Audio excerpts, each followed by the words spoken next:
Bismillahirrahmanirrahim. Assalamualaikum warahmatullahi wabarakatuh. Hari ini kita akan membincangkan tentang cara-cara untuk menyelesaikan latihan bersepadu matematik UPSR yang telah cikgu berikan pada minggu ini.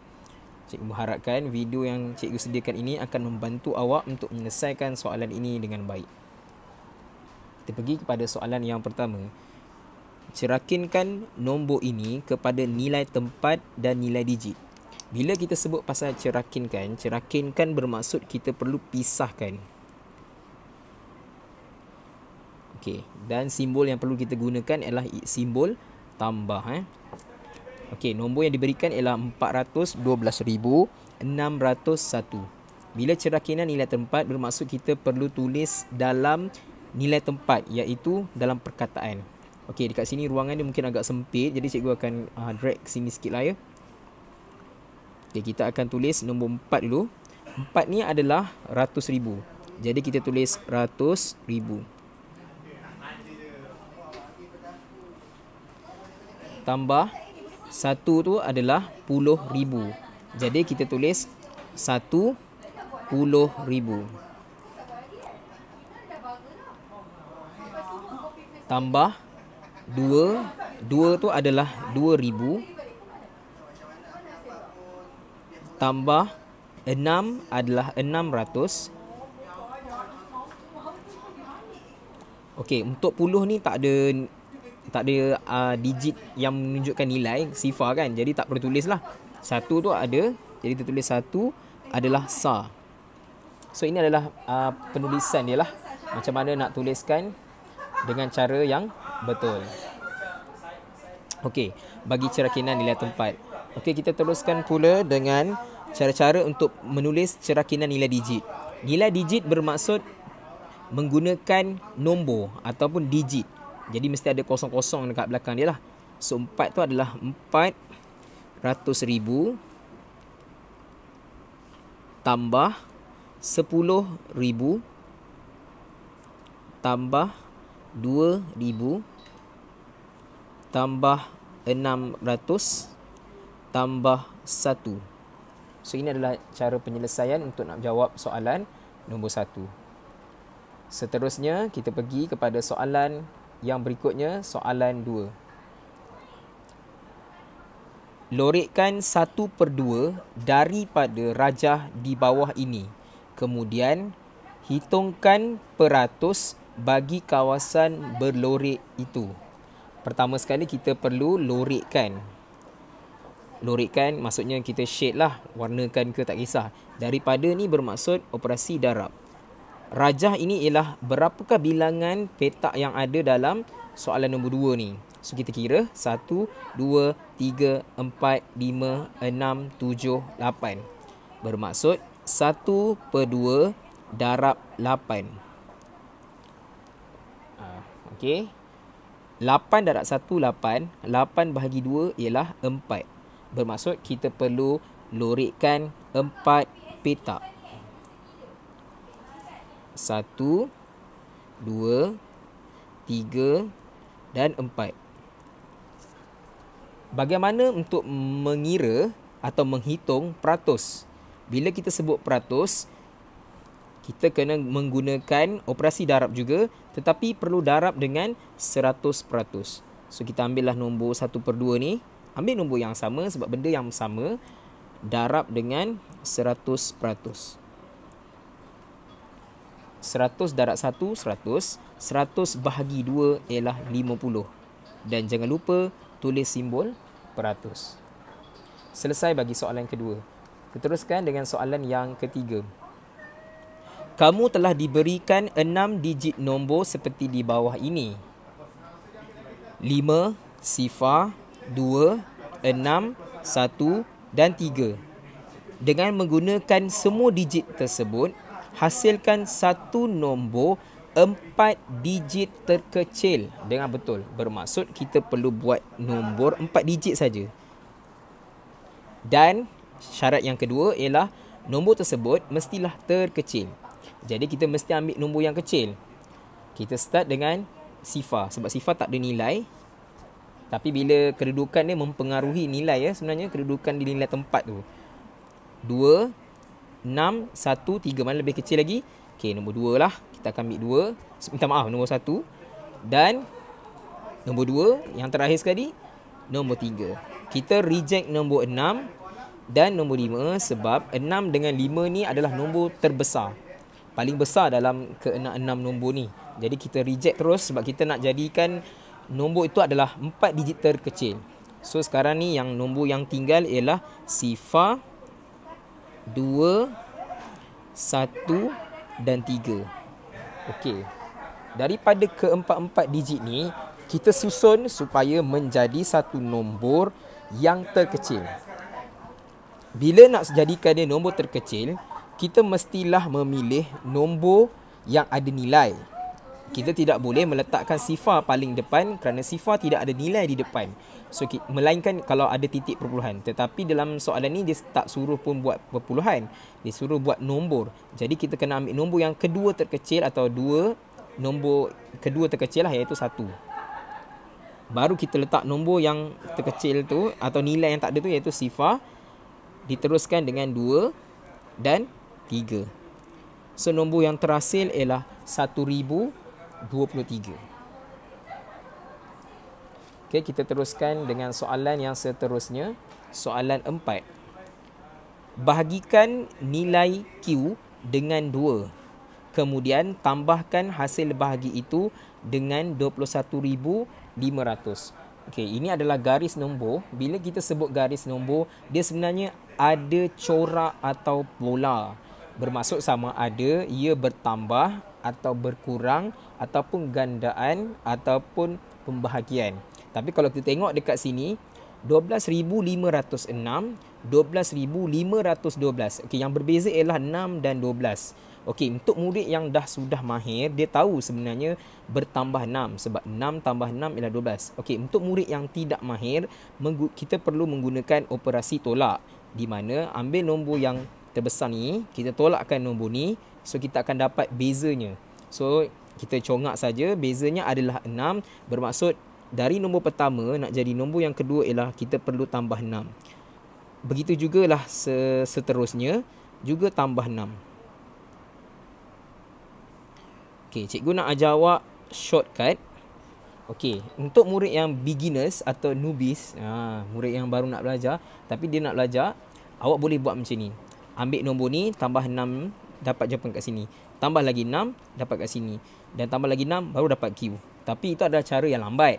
Cara yang cepat ialah kita perlu mengetahui bahawa ini adalah 6, sini adalah 6, sini pun adalah 6. Jadi benda ni perlu ditambah sebanyak beberapa kali.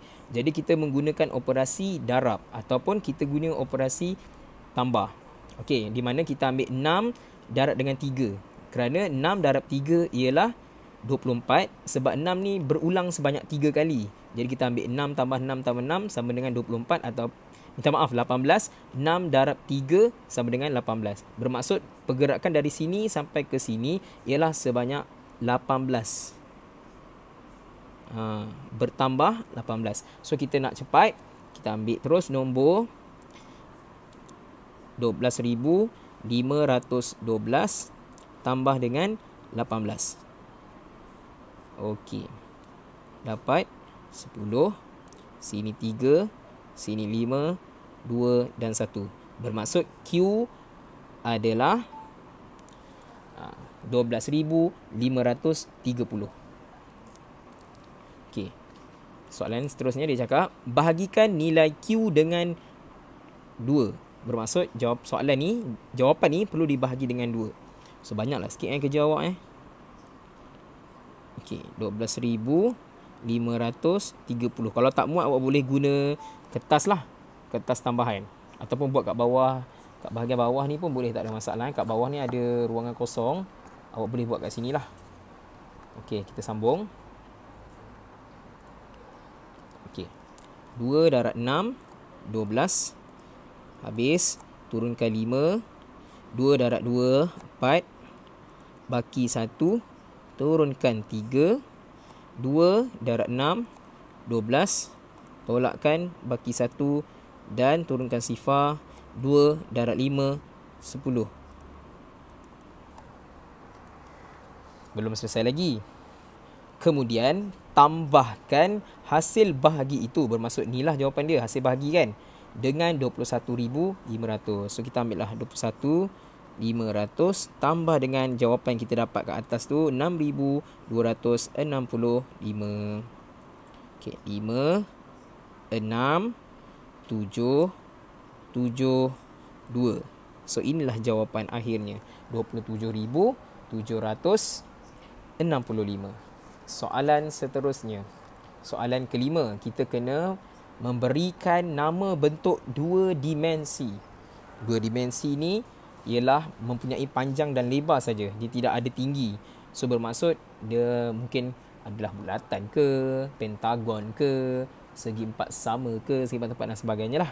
Okay, kita tengok soalan yang pertama. A, mempunyai 4 sudut tegak, mempunyai 4 garis simetri. So ini adalah apa? Segi 4 sama.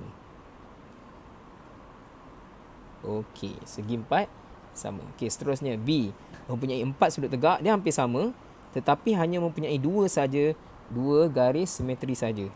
So segi apa? Segi 4 tepat. Okey, soalan seterusnya C, mempunyai 1 sudut tegak, 1 sudut tegak, 2 sudut tirus. Sudut tirus ni bermaksud tajam. Tu apa dia? 1 sudut tegak, 2 sudut. Jadi ada 3 sudut. So apa nama dia? Segitiga bersudut tegak. Okey. Soalan seterusnya D, tidak mempunyai sudut, satu sisi melengkung. Dah sebut melengkung, mestilah bulatan. Bukan bulat bulatan. Ada AN di belakang dia. Selesai soalan 5. Okay, kita teruskan dengan soalan yang ke-6. Okey, nyatakan isi padu air pada rajah di sebelah ini dalam mililiter. Okey, kalau kita tengok dekat sini, okey, cikgu zoom lah bagi nampak kan. Okey. Kalau tengok kat sini, awak boleh nampak sini ada 1, 2, 3, 4, lepas tu baru 5, 2 liter kan. Bermaksud ada 5 senggatan. Okey, 5 senggatan bermaksud setiap satu senggatan ialah 0.2 ataupun 200 ml. 0.2 liter ataupun 200 ml. Jadi soalan ni nak dalam mililiter. So kat sini dia masih lagi belum mencapai 2 liter atau 2000 ml. So, maksudnya dia di antara 2 dengan 1. Jadi kat sini adalah 1000. Yang ni adalah 1 liter ialah 1000 ml. So yang ini adalah 200, jadi 1200. Tambah lagi 200, 1400. Tambah lagi 200, 1600. Tambah lagi 200, 1800. Itu jawapan dia ialah 1800 ml. Okey. Boleh nampak So cikgu zoom out balik. Okey. Kita pergi kepada soalan seterusnya, soalan B. Amin mengeluarkan 0.75 daripada bikar itu. Mengeluarkan air lah maksudnya. Hitungkan baki air. Okey, kalau tengok kat sini soalan diberi dalam liter. Tetapi dia tak suruh pun jawapan nak dalam apa. So kat sini awak boleh open. Sebabkan kita punya jawapan yang ni dah ml. So kita tukarlah ini kepada ml lah. Lagi senang. Okey, 0.7 liter. Minta maaf, 75 liter anak panah mililiter. Besar kepada kecil. BK. K ialah darab. Darab 1000. So bermaksud kena gerak ke kanan. Ke kanan BK. Badar. 1, 2, 3. So jawapan dia ialah 750 ml. Belum siap lagi. Okey, 750 ml ni adalah yang dikeluarkan dalam bentuk mililiter. Sekarang soalan nak dalam mililiter juga, tapi dia suruh keluarkan, iaitu baki. Baki bermaksud operasi tolak. Jadi kita ambil 1800 ml isi padu yang asal ditolak dengan yang dikeluarkan itu 750 mililiter. Okey, perkara yang paling penting sekali ialah awak perlu menulis unit. Kalau tidak menulis unit, jawapan awak walaupun betul tetapi dikira sebagai salah.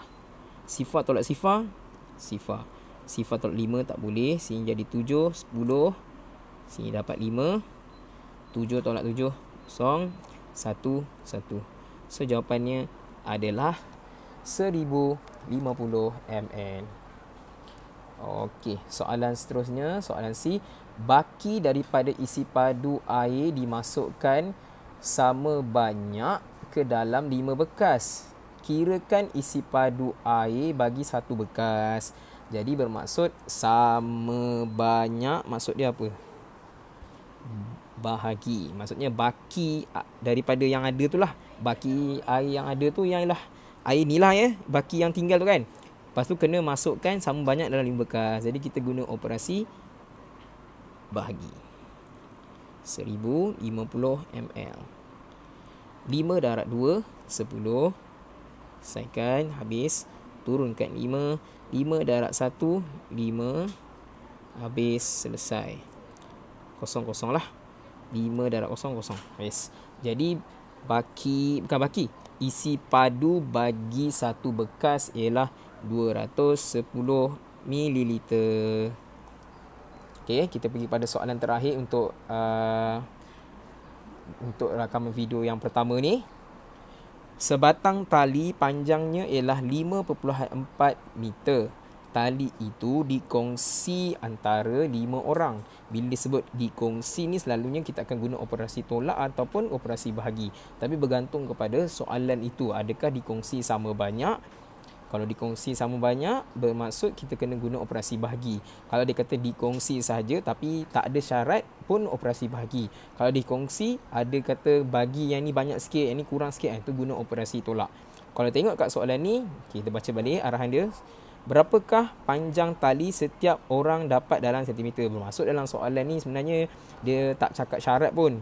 Okey, maksudnya soalan ni kita assume semua orang akan dapat sama panjang. Jadi kita guna operasi bahagi. Tetapi jawapan nak dalam sentimeter. So bila nak jawapan dalam sentimeter, kita kena tukar dululah 5.4 tu. So macam nak tukar? Ada caranya. 5.4 meter tukarkan kepada sentimeter. Okey. Tukarkan macam mana? Meter lebih besar, sentimeter lebih kecil. So kita darab dengan 100, bukan 1000, sebab 1 meter ialah sama dengan 100 cm. Ingat pembaris kuning tu. Pembaris kuning yang panjang kayu yang cikgu guna untuk rotan awak tu. Itulah ialah 100 cm. So kita gerakkan 1, 2. So jawapan dia 5. Itulah 100 540 cm. Okey, dah selesai ke? Belum. Kita belum lagi guna operasi bagi. Ini baru penukaran unit. So 540 cm kita bahagi kepada 5 orang sebab dia suruh bahagi kan. So kita bahagi dengan 5 orang. 540 cm. 5 darab 1, 5. Habis. Turunkan 4. Okey, 5 darab kosong. Kosong. Okey, habiskan. Jadi 4. Baru turunkan kosong yang terakhir jadi 40. Kita kena tulis kosong kat sini. Kadang-kadang ada murid dia ambil terus 40. Lepas tu dia ambil 5 darab 8. So jadi 18. Salah. Sini letak kosong dulu. Sebab 5 darab kosong ialah kosong. So turunkan, tolakkan dapat baki 4. So sini kosong, dapat 40. Baru jadi jawapan betul. 5 darab 8, 40. Habis. Dan jangan lupa tuliskan unit di bahagian bersebelahan dengan jawapan tersebut. Okey, tengok soalan 8 dulu. Amin, saya ada RM3.20. Ali pula, jumlah duit saya ialah 40 sen lebih daripada wang kamu. Bermaksud duit Ali ni lebih 40 sen. Bila kita sebut lebih, kita akan guna operasi tambah. Siti pula, wang saya pula ialah sama dengan wang awak Ali. Bermaksud kita kena cari Ali dulu baru kita tahu wang Siti. Okey, Mohan, jika ditambah dengan wang saya, jumlah semuanya ada RM20. Berdasarkan perbualan ini, kirakan wang Mohan. Bermaksud kita nak cari Mohan. Jadi cikgu memudahkan kerja kita dengan menggunakan jadual. Okay, kita buat singkatan nama A untuk Amin, AL untuk Ali, S untuk Siti, M untuk Mohan. Okey, untuk Ali kita tahu RM3.20. Okey, untuk minta maaf, untuk Amin kita tahu RM3.20. Untuk Ali pula RM3.20 tambah 40 sen. Okey, kita congak saja 20 sen tambah 40 sen ialah 60 sen kan. Jadi jawapan dia RM3.60. Okey, wang Siti sama dengan Ali RM3.60.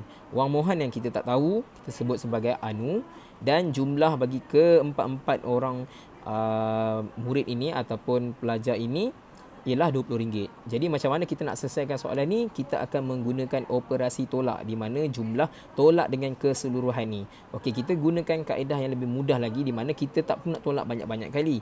Kita gunakan operasi tambah dulu sebab tambah ni lebih mudah daripada tolak. Okey, so kita tambah dulu benda yang kita nak buang atau kita nak tolak dengan tambahkan duit ketiga-tiga murid yang kita tahu ni. So kita tambahlah dulu. Sifar 6 tambah 6 12 14 9 10. So jumlah ketiga-tiga murid ni ialah RM10.40. Jadi kita nak cari wang Mohan, kita gunalah operasi tolak. RM20 tolak dengan RM RM10.40. Okey, paling penting sekali yang mesti ada RM, titik mesti sama. Kalau tak sama nanti jawapan salah. Sifar tolak sifar, sifar. Tak boleh. 1, 9 dan 10. Okey, 10 tolak 4, 6. 9 tolak sifar, 9. 1 tolak 1 tak payah tulis. RM. Oleh itu, wang Mohan ialah RM RM9.60. Okey, kita teruskan dengan soalan yang ke-9. Jadual menunjukkan saiz kasut bagi 10 orang murid. Okey, saiz 7 ada 3 orang, saiz 8 5 orang, saiz 9 2 orang dan saiz 10 1 orang. Okey, bilangan murid ni juga dikenali sebagai frekuensi atau kekerapan. Maksudnya berapa kali nombor tu keluar. Okey, macam 7 ni keluar 3 kali. Jadi maksudnya 7 7 7 sebanyak 3 kali. 8 ni pula 5 kali. 8 8 8 8 8 sebanyak 5 kali dan seterusnya lah. Okey, kita tengok pada soalan yang pertama A, median. Apakah maksud median? Median bermaksud tengah-tengah. Okey, tengah-tengah. Okey, bila kita sebut tengah-tengah, kita mestilah kena susun dulu. Bila nak susun, mesti susun mengikut tertib menaik. Okey, kita start dengan 7 dulu lah sebab 7 ni saiz yang kecil, besar, pertengahan besar dan ni yang paling besar. Oh, ni memang kasut gergasi ni, saiz 10. Okey, kita teruskan. Kita tuliskan 7 tu sebanyak 3 kali. 7 7 7 8 8 8 8 8. Kenapa cik tulis 8 ni sebanyak 5 kali? Sebab ni kekerapan ni ada 5 kali. 9 sebanyak 2 kali dan 10 sebanyak sekali. Okey, bila kita nak cari median, kita perlu menggunakan teknik dipanggil sebagai pemotongan secara berpadanan. Okey, kita akan potong kanan dengan kiri dengan harapan kita akan dapat tahu siapa yang berada di tengah. Okey, kita buat pelan-pelan. 1 1. Okey. 2 2. Sini 3 3 4 4 5 5. So dia seorang-seorang je kan. So nombor berapa ni? Nombor 8. Okey, so nombor berapa? Nombor 8. So bila kita sebut nombor 8, nombor 8 ni tengah-tengah. Jadi 8 ni lah adalah median. Okey, soalan seterusnya B. Carikan julat bagi data di atas. Julat ni bermaksud maksimum tolak minimum. Maksudnya saiz maksimum ialah 10. Saiz minimum ialah 7. Jadi kita tolakkan. 10 tolak 7 ialah 3. So inilah jawapan dia. Okey, senang saja lah untuk B ni. Okey, ini untuk A, yang ni untuk B. Okey, kita teruskan dengan soalan yang seterusnya, soalan yang ke-10. Plotkan kedudukan A pada koordinat A88. Okey, 88 bermaksud paksi X ialah 8, paksi Y juga adalah 8. So di sini okey, kita labelkan A. Tu paling penting labelkan. B 83. 8, 3. So ni 3. So dia kat sini lah. So ni adalah B. Okey. Dan C 2, 3. 2, 3. Okey, ni 2 dan ni 3. So dia bertembung kat sini. So sini adalah C. Okey. Pelotkan kedudukan. Okey, soalan seterusnya B. Kita dah selesaikan pula Nyatakan jarak mengufuk dan jarak mencancang. Jarak mengufuk ialah jarak ke kanan atau ke kiri dan jarak mencancang ke atas atau ke bawah. Okey, antara A dan C. A dan C melalui B. Maksudnya mesti lalu B. Okey, so kita buatlah sama-sama. Kita buat daripada mengufuk dulu. 1, 2, 3, 4, 5, 6. Bermaksud 6 unit mengufuk. Mengufuk ialah ke kanan dan ke kiri. Mencancang naik atas. So 6. Kita start balik 1 balik 1, 2, 3, 4, 5. So ni tak ada 5. So berapa? 5 unit mencancang. Selesai dah soalan tu. Okey, soalan C. Sambungkan ketiga-tiga titik. Apakah bentuk yang terhasil? Sambungkanlah titik ni. Gunalah pembaris ya. Cikgu tak ada pembaris. Gunakan pembaris cantik. So dah jadi bentuk apa? Yes, dia jadi bentuk segitiga bersudut tegak. Okey, bersudut tegak. Selesai soalan nombor 10. Okey, kita teruskan pula pembelajaran kita dengan soalan nombor 11. Nama cikgu ni keluar. Encik Asmawi dilahirkan pada tahun 1990. Dia mula berkhidmat sebagai guru pada tahun 2014. Maksudnya 2014 baru jadi cikgu lah. Dan akan bersara pada tahun 2051. Okey, A. Berapakah umur Encik Asmawi semasa dia bersara? Okey, kita belajar umur bermaksud tempoh masa. Berapa lama lah Encik Asmawi ni hidup. Jadi tempoh masa. Tempoh masa ialah TM, masa tamat tolak masa mula. Sama je sebenarnya. Okey, so kita guna operasi tolak. Jadi kita ambil 2051 tolak. Buat kat sini lah. 2051 tolak 2000.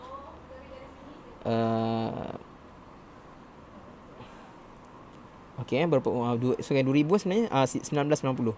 Sorry 1990. Sorry sebab dia lahir pada 1990. Okey, 1 tolak sifar 1. 1, 9, sini 15. 15 tolak 9 ialah 6. 9 tolak 9 habis-habislah. Sebab umur berapa dia? 61 tahun. Bermaksud dia bersara pada umur 61 tahun. Okey, soalan seterusnya B. Berapa lamakah Encik Asmawi menjadi guru dalam dekad dan tahun? Jadi guna operasi tolak juga berapa lama tempoh masa. Jadi tapi perbezaannya adalah kita perlu ambil pada 2014 sebab dia bermula jadi guru 2014, bukannya 1990. 1990 tu baru lahir. 2014 ni baru start jadi cikgu. Jadi guna operasi tolak juga. Okey, kita buat kat bawah ni lah B So 2051 tolak 2014. Okey. 4, 11, sini jadi 7, sini jadi 3. So berapa tahun? 37 tahun. Tapi soalan nak dalam dekad dan tahun. 37 tahun bermaksud kita guna kaedah cerakinan 30 tahun tambah 7 tahun. 30 tahun bermaksud 3 dekad. 7 tahun is 7 tahun. So inilah jawapannya. Sebab soalan nak dalam dekad dan tahun. Boleh faham? 37 ni kita buat cerakinan lah. 30 tambah 7. Kalau ada setengah murid tu dia dah tahu dah 37 tahun tu maksudnya 3 dekad 7 tahun. Itu lagi baguslah. Awak perlu ada insting seperti itu. Okey, soalan yang terakhir, soalan 12. Okey. Habis loceng dah. Okey, soalan yang ke-12. Kirakan perimeter bagi taman permainan ini. Perimeter bermaksud hasil tambah. Operasi tambah bagi semua sisi. So sebelah sini adalah 32 meter. Sebelah sini pun 8 meter. Sebab mereka adalah berpadanan. Segi 4 tepat kan. Jadi kita guna operasi tambah. Okey, 32 meter tambah 32 meter tambah 8 tambah 8 kita congak terus 16. Okey. Okey, 6 7 8 9 10. 3 6 7 8 bermaksud 80 meter bagi soalan A. Okey. Selesai soalan A.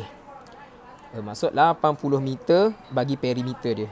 Okey, soalan B. Encik Amin mempunyai 2,500. Dia menggunakan hanya 80% saja wang itu untuk membina pagar bagi taman permainan tersebut.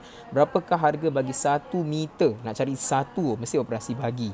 Nak cari 1 mesti guna operasi bahagi. Tapi sekarang ni dia beri 80%, ada peratus dan ada wang. Agak-agak guna operasi apa? Boleh tak wang tambah dengan peratus? Tak boleh. Mana boleh? Unit berbeza. RM yang ini peratus. Jadi sebenarnya guna operasi apa? Darab. Very good. 80% darab RM 2,500. So kita pemudahkan. Okay, sorry. Okay, 80 per 100 darab cek. Okay, tulis RM 2,500. Okay, gunakan kaedah pemotongan. Gunakan kaedah pemotongan. Sebab kaedah pemotongan untuk kita nak memudahkan kita punya kerja lah. Okey, potong atas, potong bawah. Potong atas, potong bawah. Bermaksud 80 darab 25 saja. Kita buat kat bawah ni 80 darab 25. 0 darab 5, 0. 8 darab 5, 40. 0 darab 2, 0. 8 darab 2, 16. Tambahkan 0, 0, 10, 2,000. Bermaksud RM RM2,000 wang yang digunakan untuk buat pagar. Okey, sekarang ni RM2,000 ni untuk buat pagar sebanyak 80 meter. So maksudnya 1 meter pagar okey sama dengan berapa RM? RM berapa? Okey. So kat sini kita gunalah operasi apa? Bahagi. Okey. RM 2,000 bahagi dengan perimeter 80 meter. Okey. So 80 darab, kita tulis RM M jugalah kan. Okey. 80 berapa tu? 8 kali 3, 8 kali 2, 160. Okey, so bakinya ialah 40. Turunkan 0. 80 darab 5 dapat 400. Habis. So 1 meter sama dengan RM RM25. Oh, sorry cikgu tak naikkan ke atas. Cikgu ulang baliklah kat sini. So, kita dah dapat dah untuk 80% tu menggunakan sebanyak RM2,000. Okey, kita mengira tadi perimeter dia ialah 80 meter. So, kita nak cari 1 meter berapa ringgit, mestilah guna operasi bahagi. So, kita bahagilah. So, bila kita bahagi dapat RM25. Kalau tak percaya, cuba darab balik, mesti dapat RM2,000. So, yang lagi RM500 tu pergi ke mana? RM500 tu awak punya duit lah. Awak punya duit untung niaga tu, Cik Amin. Okey, takkanlah nak guna semua. Mesti awak akan ambil sikit dia punya keuntungan markup dia. Okey, so cikgu rasa tu saja untuk kita punya pembelajaran hari ini. Sekian, Assalamualaikum warahmatullahi wabarakatuh. Jumpa lagi.